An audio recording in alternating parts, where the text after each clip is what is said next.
Доколку ве нападне куче скитник, тужете, не мора да ве касне. За покренување на судска постапка доволни се и претрпен страф и стрес.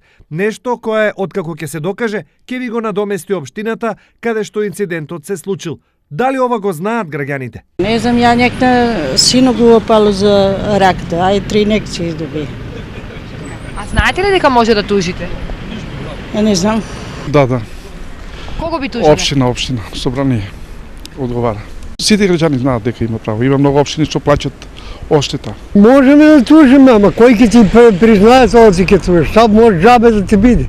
Тие што знаат, ево ред, но за оние што не знаат, еве им потврда и од нивните потенцијални застапници. Па законска основа за надомесна штета од напад на куче скитник постои кај Законот за облигациони односи, Законот за благосостојба на животните, Законот за локална самоуправа и Законот за комунални дејности.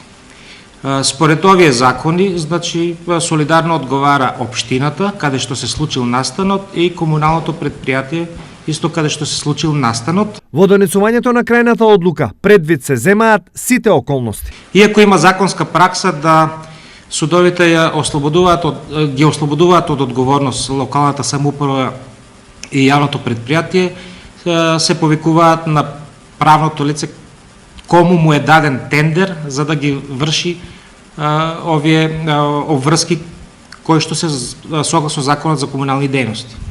Ако нема тендер, тогаш со сигурност одговара општината и комуналното предпријатие. Секако, блиска средба со напуштените животни никој не би посакал за ниедни пари, но со оглед на фактот дека ризикот од кучињата скитници е поголем од било кога, основните познавања од граѓанско право се потребни. Колку сето ова ќе им се допадне на општините е јасно, но очигледно досегашниот ангажман за решавање на овој проблем е недоволен. Во таков случај, освен граѓаните, ќе страдаат и општинските каси, а револтот на граѓаните е дополнителна камата за неодговорноста.